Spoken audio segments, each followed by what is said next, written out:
Bonjour, aujourd'hui c'est le 5 mai, c'est la journée internationale de la sage-femme.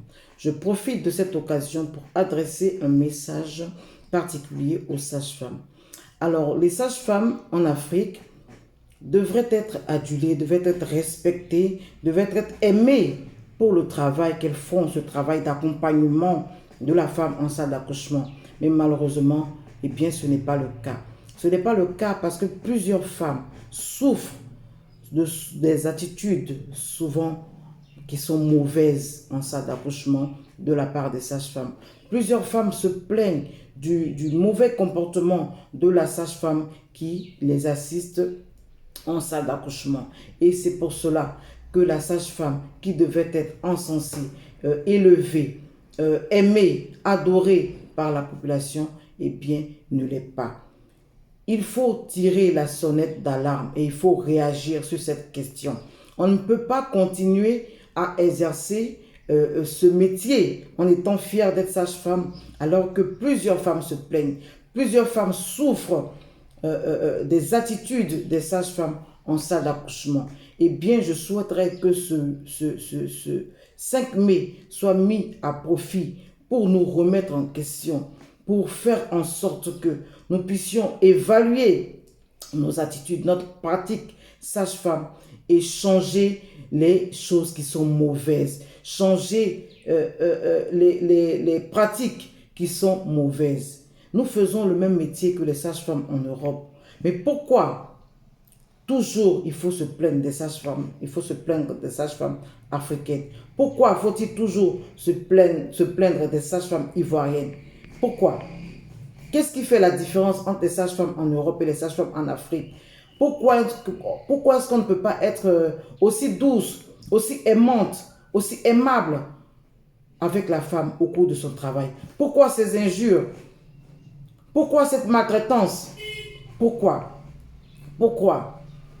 Je sais que plusieurs sages-femmes se plaignent de nos interventions parce que nous dénonçons ces attitudes qui sont mauvaises. Oui, mais vous ne vous plaignez pas quand vous faites les choses de mauvaise façon.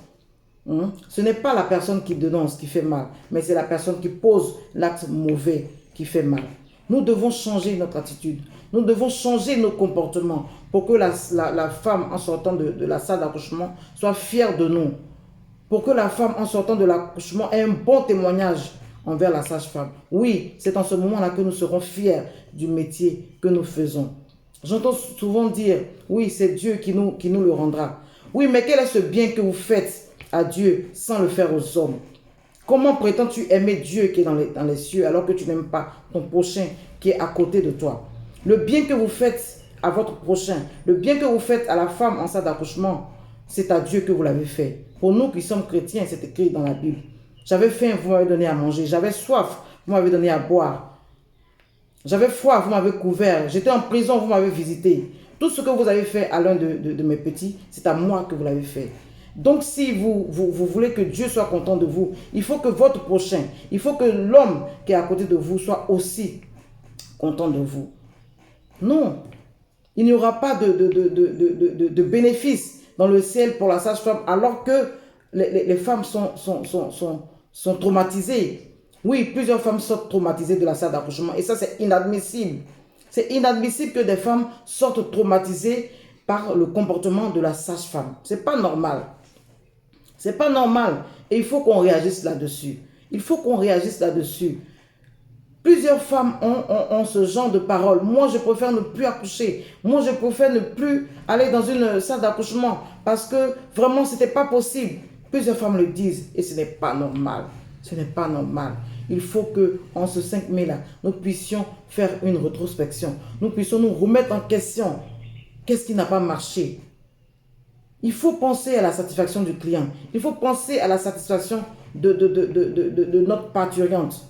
Oui, c'est ce qui est important. Il faut accompagner la femme dans sa douleur. Il faut aimer la femme dans sa douleur. Oui, en ce moment-là, nous serons fiers d'être sage-femme, fiers d'accompagner la vie, fiers d'aider à donner la vie. Oui, c'est en ce moment-là que nous serons fiers.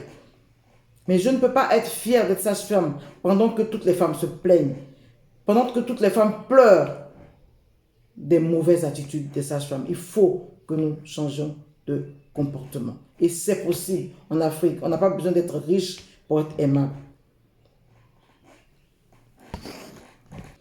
Oui, on n'a pas besoin d'être riche pour être aimable. On n'a pas besoin d'être riche pour être aimable. En Afrique, les sages-femmes peuvent être aimables. Il faut que nous puissions changer d'attitude. Les sages-femmes ont besoin du respect de la population, mais le respect, ça se gagne par la qualité du service que vous offrez, par le bien que vous faites autour de vous. L'OMS a décrété cette année comme l'année de la sage-femme et de l'infirmier. Profitons de cette année-là pour changer notre attitude, pour revoir nos comportements, pour satisfaire notre clientèle. Je vous remercie, je vous souhaite bonne fête à toutes les sages-femmes. Bonne journée internationale de la sage-femme et que Dieu nous bénisse.